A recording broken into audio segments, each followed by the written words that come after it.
ಯಾಕೆ ಬಡ್ಕೊಂತೀಯ? ಮೂಳೆ ಕಡ್ದ್ಮೇಲೆ ಸುಮ್ಮನೆ ಮಲ್ಕೊಳಕ್ಕಾಗಲ್ವಾ? ಇಡಿಯಟ್.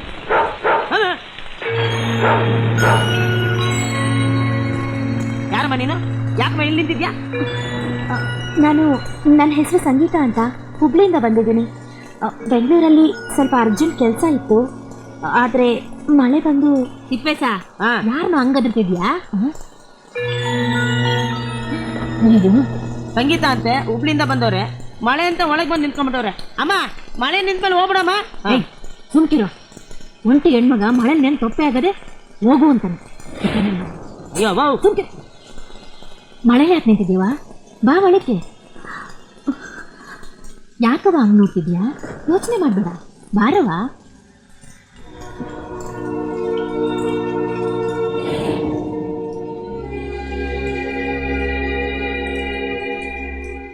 ನೋಡುವ, ಆ ರೂಮ್ಗೆ ಹೋಗಿ ಬಟ್ಟೆ ಬದಲಾಯಿಸ್ತೀನಿ.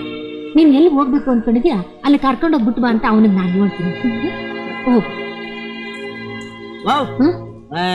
ಅದಕ್ಕೆ ನಾನು ಹಳ್ಳಿ ಗುಗ್ಗು ಅನ್ನೋದು. ಬೆಂಗಳೂರು ಸಿಟಿಯಲ್ಲಿ ಗುರುತು ಪರಿಚಯ ಇಲ್ಲದೆ ಇರೋರ್ನ ಒಳಗೆ ಬಿಟ್ಕೊಂಡ್ರೆ ಏನೇನು ಅನಾಹುತ ಮಾಡ್ತಾರೋ. ನೇ ತಿಪ್ಪೆ, ಎಲ್ಲೋ ಒಬ್ಬೊಬ್ರು ಕೆಟ್ಟ ಜನ ಇರ್ತಾರೆ ಅಂದಾಕ್ಷಣಕ್ಕೆ ಎಲ್ಲರೂ ಒಂದೇ ಅನುಮಾನದಷ್ಟು ನೋಡೋಕ್ಕಾಯ್ತಿದ್ದೇನಲ್ಲ. ಆ ಹುಡುಗಿ ನೋಡಿರೆ ನಂಗೇನೋ ಹಂಗನ್ಸ್ತಿಲ್ಲ ಕಣಪ್ಪ. ಊರು ಬಿಟ್ಟು ಊರಿಗೆ ಬಂದವಳೆ, ಇಂಥ ಮಳೇಲಿ ಎಲ್ಲೋಯ್ತೋಳ? ನಮ್ಮಪ್ಪ ಅಮ್ಮನಿಗೆ ನಾನು ಒಬ್ಬಳೇ ಮಗಳು. ಈಗ 2 ವರ್ಷದಿಂದ ನಮ್ಮಪ್ಪ ತೀರಿ ಹೋದ್ರು. ಈಗ 1 ವರ್ಷದಿಂದ ನಮ್ಮ ಅಮ್ಮಂಗೆ ಹಾರ್ಟ್ ಪ್ರಾಬ್ಲಮ್ ಶುರುವಾಗಿದೆ. ಇದ್ಬದ್ ದುಡ್ಡೆಲ್ಲ ಖರ್ಚು ಮಾಡಿ ಹುಬ್ಳಿಯಲ್ಲಿ ಔಷಧಿ ಕೊಡಿಸ್ದೆ, ಆದರೆ ಏನು ಪ್ರಯೋಜನ ಆಗಲಿಲ್ಲ. ಬೆಂಗಳೂರು ಆಸ್ಪತ್ರೆಯಲ್ಲಿ ತೋರಿಸಿದ್ರೆ ಗುಣ ಆಗತ್ತೆ ಅಂತ ಇಲ್ಲೂ ಕರ್ಕೊಂಡು ನಾನು ತೋರಿಸ್ಕೊಂಡು ಹೋದೆ. ಆದರೆ ಇವತ್ತು ಡಾಕ್ಟ್ರು ಆಪರೇಷನ್ ಮಾಡಲೇಬೇಕು ಅಂತ ಹೇಳ್ತಿದ್ದಾರೆ. ನಂಗೆ ಏನು ಮಾಡಬೇಕು ಅಂತ ಗೊತ್ತಾಗದೆ ಊರಿಗೆ ವಾಪಸ್ ಹೊರಟಿದ್ದೀನಮ್ಮ. ನಿಮ್ಮ ಅವ್ವನ್ಗೆ ಆಪರೇಷನ್ ಮಾಡಿರೆ ಕಾಯಿಲೆ ವಾಸಿ ಆಯ್ತದನವ? ಹಾಗಂತ ಡಾಕ್ಟ್ರು ಹೇಳಿದಾರಮ್ಮ. ಆದರೆ ಅದನ್ನು ಮಾಡೋದಕ್ಕೆ 1.5 ಲಕ್ಷ ರೂಪಾಯಿ ಖರ್ಚಾಗತ್ತಂತೆ. ಅದನ್ನು ಕೊಡಿಸೋ ತನಕ ಆಪರೇಷನ್ ಮಾಡೋದು ಬೇಡ ಅಂತ ನಾನೇ ಹೇಳಿದ್ದೀನಮ್ಮ. ನೋಡಮ್ಮ, ಯಾವಾಗ ಏನೇನು ಆಗ್ಬೇಕು ಅಂತ ಡಿಸೈಡ್ ಮಾಡೋನು ಆ ಮೇಲಿರೋ ಪರಮಾತ್ಮ. ನೀವು ಸದ್ಯಕ್ಕೆ ಎಲ್ಲೋ ಹೋಗ್ಬೇಕು ಅಂತ ಅರ್ಜೆಂಟಾಗಿ ಡಿಸೈಡ್ ಮಾಡಿಬಿಡಿ, ನಾನು ಕರ್ಕೊಂಡೋಗಿ ಬಿಟ್ಬಿಡ್ತೀನಿ. ಏಯ್ ಸುಮ್ಕಿರೋ, ಆ ಹುಡುಗಿಗೆ ಈ ಊರಲ್ಲಿ ಯಾರು ಇಲ್ಲ ಅಂತ ಹೇಳಿ ಕೇಳಿಸ್ಲಿಲ್ವಾ? ಎಲ್ಗೆ ಅಂತ ಹೋಯ್ತಾಳು? ಮಳೆ ಬೇರೆ ಗೊತ್ತಾದೆ. ನೋಡುವ, ನೀನೀಗ ಇಲ್ಲೇ ಇದ್ಬಿಡು. ನಾಳೆ ಬೆಳಕರಿತಿದ್ದಂಗೆ ಏನ್ ಮಾಡೋದು ಅಂತ ಯೋಚನೆ ಮಾಡೋಣ.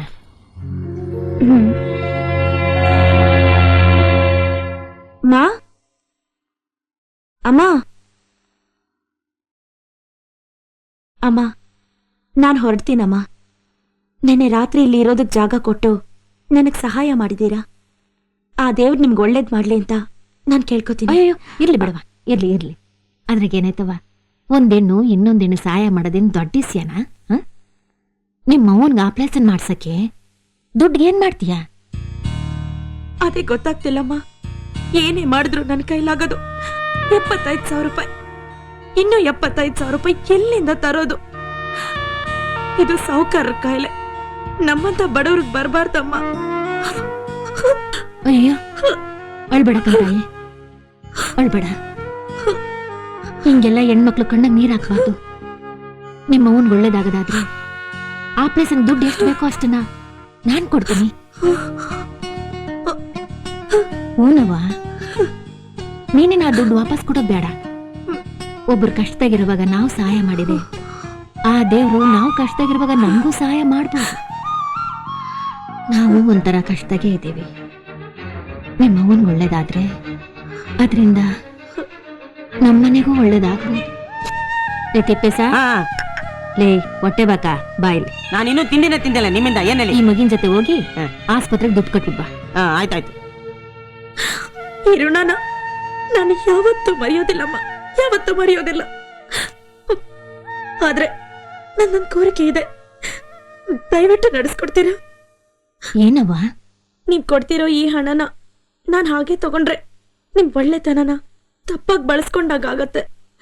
ಅದಕ್ಕೆ ನಿಮ್ಮನೆಯಲ್ಲಿ ನನಗೊಂದು ಕೆಲಸ ಕೊಟ್ರೆ ಇಲ್ಲೇ ಇದ್ಕೊಂಡು ನಿಮ್ ಋಣ ತೀರಿಸ್ತೀನಿ. ಅಮ್ಮ, ಋಣ ಕೆಲಸ ಕತೆ ಎಲ್ಲ ಆಮೇಲೆ, ಮೊದಲು ಬ್ಯಾಗ್ ಇಟ್ಟಿಟ್ಟು ಬನ್ನಿ, ಆಸ್ಪತ್ರೆಗೆ ಹೋಗೋಣ.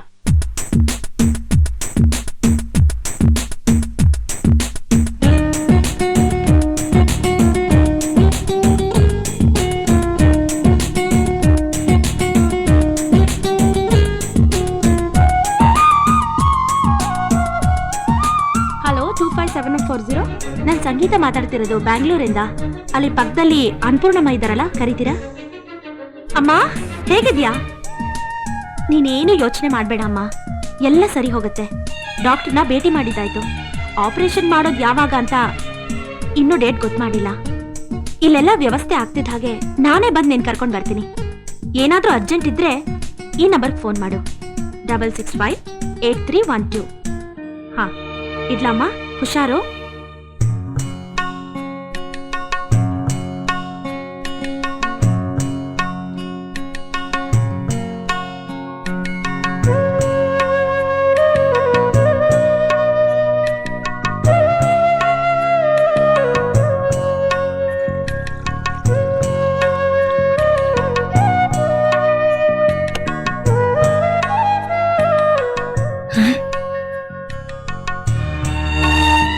ಸ್ವಾಮಿ,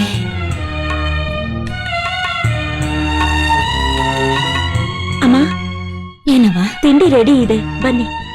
ಬೇಡವ, ನಂಗೀಗ್ಲೇ ಬೇಡ. ಏನಮ್ಮ, 11 ಗಂಟೆ ಆಯ್ತು. ಹಸುವಿಲ್ಲ ಅಂದ್ರೆ ಹೇಗೆ? ಟೈಮಿಗೆ ಸರಿಯಾಗಿ ತಿಂದೆ ಹೋದ್ರೆ ಆರೋಗ್ಯ ಹಾಳಾಗತ್ತೆ. ಬನ್ನಿ. ನೀನ್ ತಿನ್ನವ, ನಂಗೆ ಯಾಕೋ ಹಸ್ವಿಲ್ಲ. ಅಮ್ಮ, ಈ ಮನೇಲಿ ದಿನ ನಡೀತಿರೋದೇ ಇದು. ಬೆಳಗ್ಗೆ 9 ಗಂಟೆಗೆ ಎಲ್ಲರೂ ಕೂತ್ಕೊಂಡು ತಿಂಡಿ ತಿಂತಾ ಇದ್ವಿ. ಮೂಡಿಲ್ಲ ಅಂತ ಮಗ ಬರಲ್ಲ ಅಂತ ಅಮ್ಮ ಊಟ ಮಾಡಲ್ಲ. ಮಧ್ಯದಲ್ಲಿ ನಾನು ಒಣಗ್ತಾ ಇದ್ದೀನಿ. ಮಗನ ಎಲ್ಲಿದಾರ ಅವರು? ಅಲ್ಲೋಡಲ್ಲಿ ಇವರು ಕಿಂಡಲ್ಲ, ಇವರೇ ಅವರು.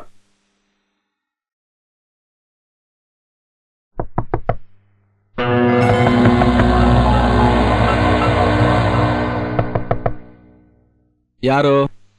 ಹೊಸದಾಗಿ ಬಂದಿರೋ ಕೆಲ್ಸದವಳು. ಸ್ವಲ್ಪ ಬಾಗಿಲು ತೆಗಿತೀರಾ? ತೆಗಿಯೋಲ್ಲ, ನನ್ನ ರೂಮ್ಗೆ ಯಾರು ಬರಬಾರ್ದು. ಕಾಫಿ ತಂದಿದ್ದೀನಿ, ಸ್ವಲ್ಪ ಬಾಗಿಲು ತೆಗೀರಿ. ಒಂದ್ಸಲ ಹೇಳಿದ್ರೆ ಗೊತ್ತಾಗಲ್ವಾ? ಅದು ಬಾಗ್ಲು. ಒಂದ್ಸಲ ಹೇಳಿದ್ರೆ ನಿಂಗೆ ಅರ್ಥ ಆಗಲ್ಲ? ಯಾರನ್ನ ಕೇಳಿ ನನ್ನ ರೂಮ್ ಬಾಗಿಲು ತರ್ತಾ ಇದ್ಯಾ? ಇರಿ, ನನ್ನ ರೂಮ್ಗೆ ಯಾರನ್ನೂ ಕಳಿಸ್ಬಾರ್ದು ಅಂತ ಗೊತ್ತಿಲ್ಲ ನನಗೆ. ಅವ್ರು ಹೇಳಿದ್ರು, ಆದ್ರೆ ನಾನೇ ಬಂದೆ. ಕಾಫಿನ ಕುಡಿದೆ, ನೀವು ಹೀಗೆ. ಅದನ್ನೆಲ್ಲ ಕೇಳಕ್ ನೀನ್ ಯಾರು? ಇದೇ ಲಾಸ್ಟ್. ಇನ್ನೊಂದ್ಸಲ ನನ್ನ ರೂಮ್ ಬಾಗ್ಲೇನಾರು ತಟ್ಟಿದ್ರೆ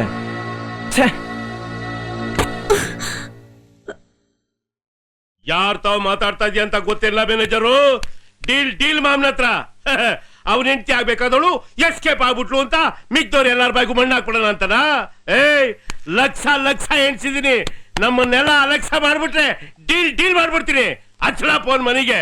ನಾನು ಆಗ್ಲೇ ಫೋನ್ ಮಾಡ್ದೆ ಕಣ, ಅವ್ರು ಅಪ್ಸೆಟ್ ಆಗಿ ಬೇರೆ ಯಾವ್ದೋ ಊರಿಗೆ ಹೋಗಿದಾರಂತೆ. ಬಾಯ ಹಳೆ ಕ್ಯಾಸೆಟ್ ನಂಗೆ ಆಡಿದ್ದೆ ಆಡ್ಬೇಡ. ಅವ್ನು ಅಪ್ಸೆಟ್ ಆಗ್ಬಿಟ್ನಂತೆ. ಇವ್ ನೋಡ್ಬಿಟ್ಟ ನಂತ ಬಂದ್ ಹೇಳ್ತಾವ್ನೆ. ಅವನ್ ಎಲ್ಲೇ ಇದ್ರು ಹುಡಿಕಂಡ್ ಕರ್ಕೊಂಬಂದು ಸ್ಟುಡಿಯೋದಾಗ ರೆಕಾರ್ಡ್ ಮಾಡಿಸಿ ಕ್ಯಾಸೆಟ್ ನನ್ ಕೈ ಕೊಟ್ಮೇಲೆ ಎಲ್ಲ ನಾನು ಎಗದ್ ಬಿದ್ದೋಗ್ಲಿ. ಆಯ್ತಣ್ಣ, ಇನ್ನೊಂದು ವಾರ ಟೈಮ್ ಕೊಡಿ ಅಣ್ಣ. ಹೇಗಾದ್ರೂ ಮಾಡಿ ಅವ್ನು ಕರ್ಕೊಂಡು ಬಂದು ಕೆಲಸ ಮುಗಿಸ್ಬಿಡ್ತೀನಿ. ಹಾಗಾಗ್ಲಿಲ್ಲ ಅಂದ್ರೆ ನಿಮ್ಮನ್ನೇ ಅವ್ರ ಮನೆ ಕರ್ಕೊಂಡು ಹೋಗ್ಬಿಡ್ತೀನಿ.